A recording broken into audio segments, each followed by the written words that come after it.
Happy Monday, everybody. My name is Brandon Rosa, and welcome to episode 111 of the Xbox in 10 podcast, your weekly source of Xbox gaming news covered in around 10 minutes. Every Monday, this podcast covers new game releases, the previous week's gaming news, and we all learn an Xbox-related fun fact together. The show is on YouTube and podcast services around the world, so please subscribe on your favorite, and please leave a review. Xboxin10.com, no numbers, is your quick source for links to all of our podcast destinations and social media profiles, which you can follow at Xboxin10. To start, let's talk game releases. The big game out last week was the DLC Watch Dogs Legion Bloodline, and the games coming out this week include F1 2021, Streets of Rage 4 Mr. X Nightmare, Blaster Master 02, Batbarian Testament of the Primordials, Within the Blade, Restless Night, and Wizard. Now into last week's biggest news stories, and we have 5 to cover this week. Number 1, Deathloop's PS5 exclusivity to last, quote, at least, end quote, until September 2022. Heidi Nicholas at True Achievements writes, a new gameplay walkthrough for Deathloop dropped during Sony's State of Play presentation, mentioning that Deathloop will, quote, not be available on other consoles until at least, end quote, September 14th, 2022. The info comes from the tiny line of text at the end of the trailer.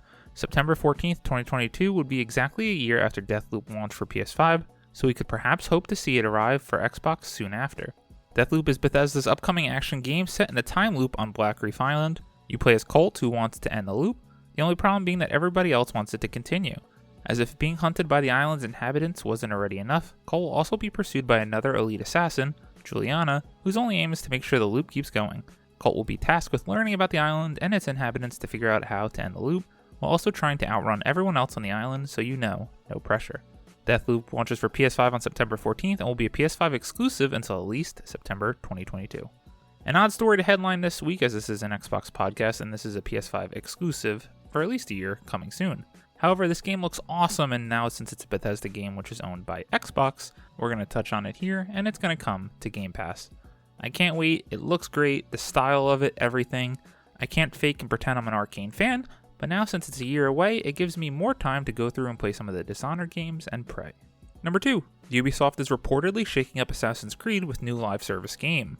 John Porter at The Verge writes, Ubisoft has officially confirmed the existence of a new Assassin's Creed game codenamed Infinity after a report from Bloomberg detailed the new online service-based game. While Ubisoft's announcement doesn't shed much light on what form the new game will take, Bloomberg reports that it will be an evolving online game similar to the likes of Fortnite or GTA Online.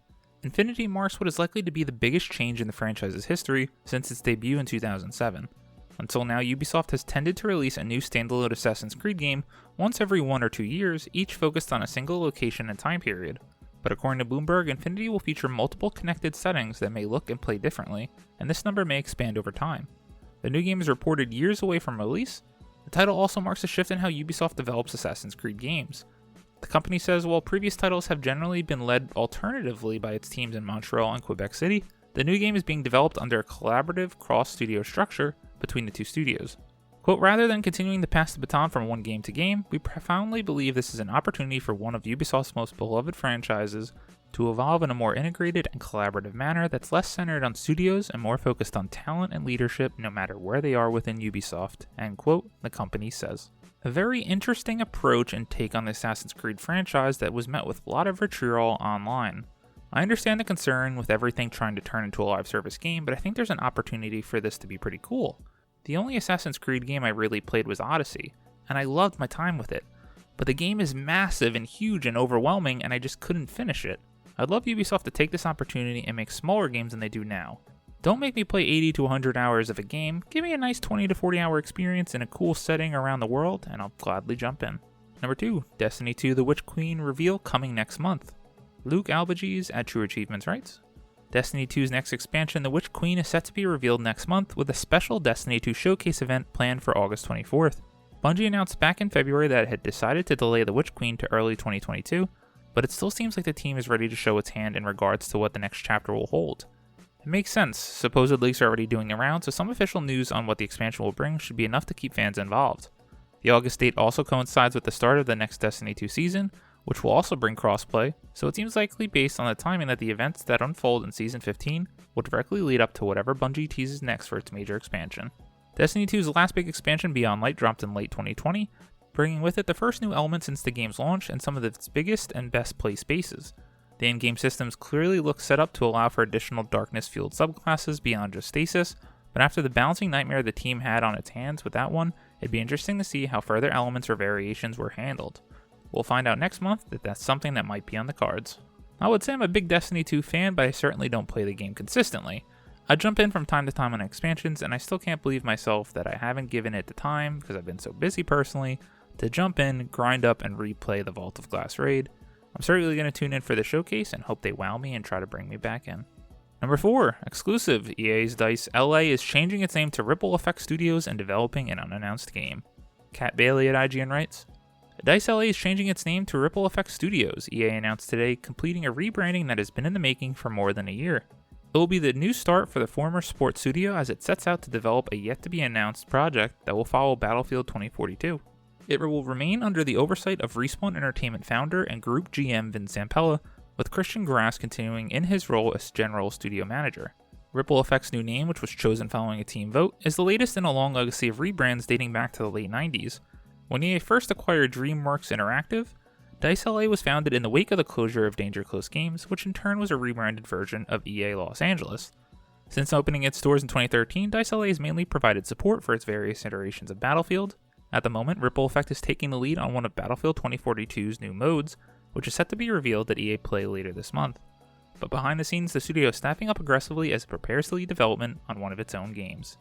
I think any story where EA is opening and rebranding a studio to make their own games is great versus them shutting down studios like Visceral. And being a huge Vince Zampella fan, I love him being tied to the studio, and I cannot wait to see what we see out of them later down the line when they reveal this unannounced game. Number 5. Dark Souls 3 now playable at 60 FPS thanks to Xbox Series X and S FPS Boost. Sean Curry at True Achievements writes, From Software's Dark Souls 3 is the next game to get the Xbox FPS Boost treatment. Xbox Series X and S owners can now play the action RPG at a buttery smooth 60 FPS. Microsoft confirmed the news last night with Xbox Director of Product Management, Jason Ronald, explained that the team had to use, quote, a brand new technique, end quote, to get Dark Souls 3 running at 60 FPS using FPS Boost. Unfortunately, Ronald did not elaborate on what the new technique actually was. The fine folks over at Digital Foundry got their hands on Dark Souls 3 running FPS Boost early, saying it delivers, quote, nigh on flawless performance on Xbox Series consoles, end quote. However, the game never received any Xbox One X enhancements, meaning that Dark Souls 3 does still only run at its base 900p Xbox One resolution on the Series X and S. Just a cool story, as I know there's so many Souls fans out there, to see this game running better than ever. As always, we end our show with a fun fact about Xbox, and since we had a shorter show this week, we just talked about the FPS Boost, I thought we'd run through the great, amazing long list of all the games that get FPS Boost, which is just one of the coolest features being in the Xbox ecosystem. Here we go.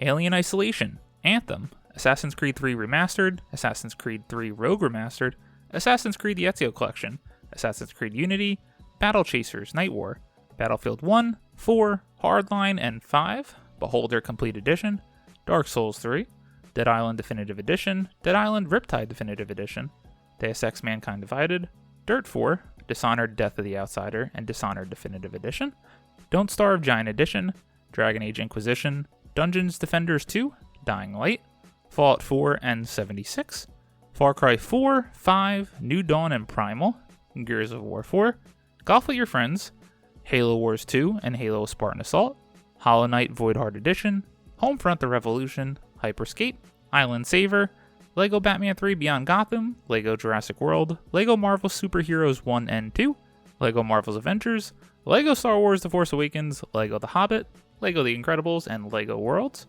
Life is Strange 1 and 2, Lords of the Fallen, Mad Max, Metro 2033 Redux, Metro Last Light Redux, Mirror's Edge Catalyst, Monster Energy Supercross 3, MotoGP 20, Moving Out, My Friend Pedro, My Time at Porsche, New Super Lucky's Tale, Overcooked 2, Paladins, Plants vs. Zombies Garden Warfare 1, 2, and Battle for Neighborville, Power Rangers Battle for the Grid, Prey, Realm Royale, Recore, Sea of Solitude, Shadow of the Tomb Raider Definitive Edition, Shadow Warrior 2, Sleeping Dogs Definitive Edition, Smite, Sniper Elite 4, Star Wars Battlefront 1 and 2, Steep, Super Lucky's Tale, Super Hot, The Elder Scrolls V Skyrim Special Edition, The Evil Within 2, The Gardens Between, The Lego Movie Video Game 1 and 2, Titanfall 1 and 2, Tom Clancy's The Division, Tomb Raider Definitive Edition, Totally Reliable Delivery Service, 2 Point Hospital, UFC 4, Unravel 2, Unruly Heroes, Untitled Goose Game, Wasteland 3, Watch Dogs 1 and 2,